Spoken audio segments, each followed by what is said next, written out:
مقابلين ايه في قصة جديدة من يومياتي.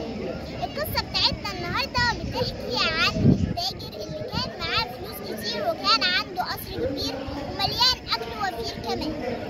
وعايز التاجر ده يا صحابي كان عايز يوري للناس قد ايه هو معاه فلوس كتير وقد ايه ان هو غني. وفي يوم يا صحابي فكر ان هو يروح ويشتري مية الذهب ويدهن بيها القصر بتاعه. وفعلا يا صحابي سافر ل3 بلاد لحد ما وصل يا صحابي عند التاجر بتاع الذهب.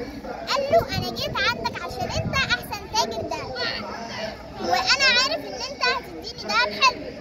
واداله يا صحابي صندوق كبير مليان مجوهرات وذهب، واداله للراجل بتاع الذهب، واداله الراجل ذهب. والراجل اللي بتاع الذهب قال له لو جار عليك الزمان ابقى تعالالي. قال له زمان مين اللي يجور عليا؟ ده انا فلوسي ما بتخلصش. وراح فعلا يا صحابي مشي. وبعد ما مشي قعد يدهن الذهب بقى بالذهب القصر بتاعه، والناس كلها بقت عارفه ان هو اغنى راجل في المدينه. وفي يوم يا صحابي ميه البحر عليت وغرقت كل البلاد، كل البيوت يا صحابي اللي كانت في المدينه دي، وغرقت كمان القصر بتاع التاجر ده. وطلع يجري بسرعه وقال انا اكيد طبعا فلوسي ما خلصتش، ده انا لسه عندي تجار راحوا في بلاد بعيده وهيرجعوا لي بحرير ولبس وحاجات حلوه.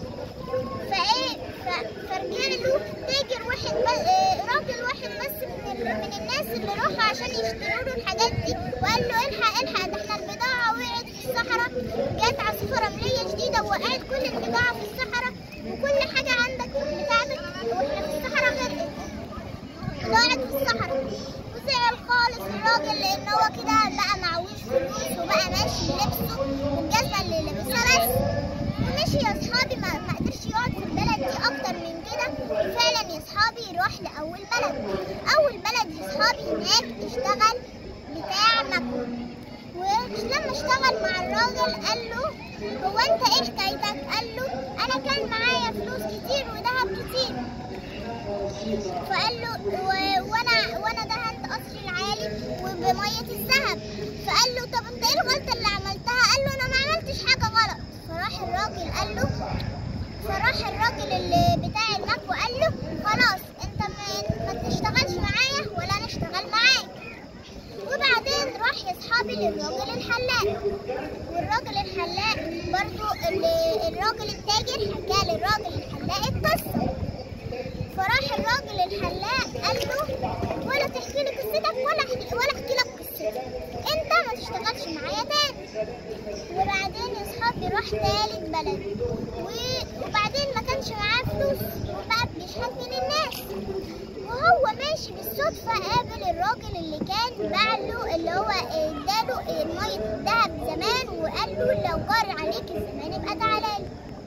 اللي حصل هنا يا اصحابي ان الراجل كان مستفزه لسه بالصندوق بتاعه، وقال له هو انت ايه غلطتك اللي عملتها في دنيتك؟ الراجل بتاع الدهب قال للتاجر قال له انت ايه غلطتك اللي عملتها في دنيتك؟ قال له انا الغلطه بتاعتي ان انا بعزقت مالي وحبيت ان انا افتخر بمالي وما اديتش للفقراء والمساكين. وهنا يا اصحابي الراجل التاجر عرف غلطته. وفعلا يا اصحابي ساعتها الراجل بتاع اللي اداله زمان الذهب قال له انا ما اديتكش ساعتها دهب، انا اديتك ساعتها نحاس، وانا دلوقتي لسه محتفظ بالصندوق، خد الصندوق بتاعك. الراجل اتبسط خالص وقال له شكرا. والراجل من ساعتها التاجر اتعلم درس حلو جدا. ولما روح البلد بتاعته تاني قالوا له الناس رحبوا بيه، قالوا له هو انت رجعت انت ما تعرفش اللي حصل؟